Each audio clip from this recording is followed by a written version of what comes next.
Bonjour à chacun et chacune.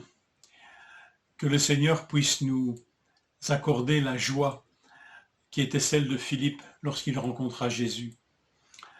Nous lisons avec vous, je lis avec vous Jean 1, verset 45.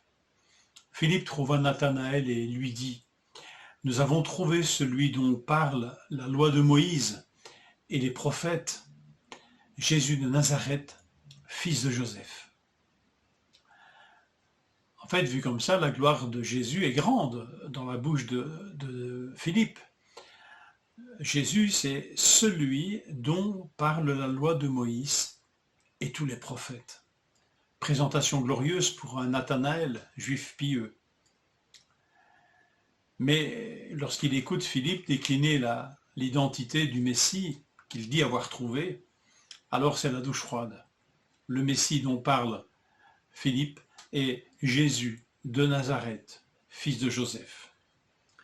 Ça entraînera finalement une réflexion tout à fait désabusée et amère dans la bouche de Nathanaël. Est-ce qu'il peut venir quelque chose de bon, sortir quelque chose de bon de Nazareth?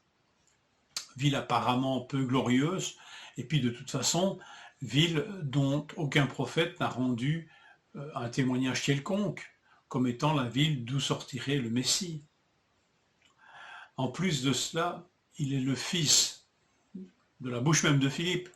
Ce Messie, il est le fils de Joseph, le charpentier de Nazareth. Il me semble que Nathanaël est un Galiléen de Cana, pas tellement loin de Nazareth. Alors, il est peut-être au courant de cette étrange situation, le fils de Joseph de Nazareth, celui qui eut une fiancée, qui fut enceinte avant même qu'ils n'habitent ensemble.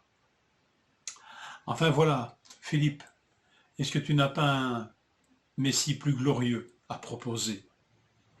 Mais voilà, Philippe a rencontré Jésus et tous ses doutes à lui se sont envolés.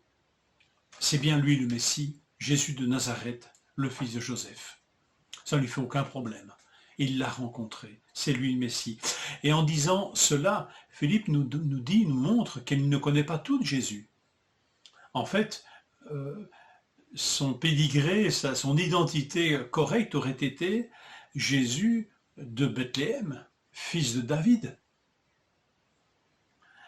Mais voilà, il semble que Philippe n'en sait pas plus, mais ça n'empêche pas de croire et de suivre Jésus. Il a rencontré Jésus, le Messie. Contemplons en passant la gloire du Fils de Dieu, vivant tant d'années dans une ville avec une réputation si modeste, si obscure même, loin des palais et du temple, et en plus descendant du représentant le plus modeste que l'on puisse imaginer de la lignée de David, Joseph, le charpentier. Contemplons cette gloire, dans cette incarnation, dans cette humanité de Jésus, humanité vécue dans une ville modeste et des origines tout aussi modestes. Et pourtant, il est bien le Fils de Dieu. Alors Philippe lui rend témoignage, et à Nathanaël, le juif pieux et perplexe, il lui dit: viens et vois. Je ne vais pas débattre avec toi, mais sur base de mon témoignage, et on imagine de sa joie, viens et vois par toi-même. N'oublions pas la joie de notre première rencontre avec celui dont a parlé Moïse et les prophètes. Celui qui a bouleversé nos cœurs. Ne perdons pas cette joie. Celle qui nous rend capables, en fin de compte, d'en parler aux autres, parce que nous avons rencontré Jésus de Nazareth, le fils de Joseph, le Messie glorieux.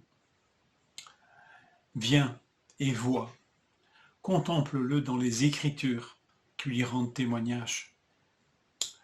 Que le Seigneur nous accorde vraiment d'avoir le cœur bouleversé et brûlant comme Philippe, afin que nous puissions peut-être dire à quelqu'un aujourd'hui ou dans le reste de cette semaine: viens et vois par toi-même combien Jésus est vraiment le Fils de Dieu, la gloire de Dieu manifestée parmi nous.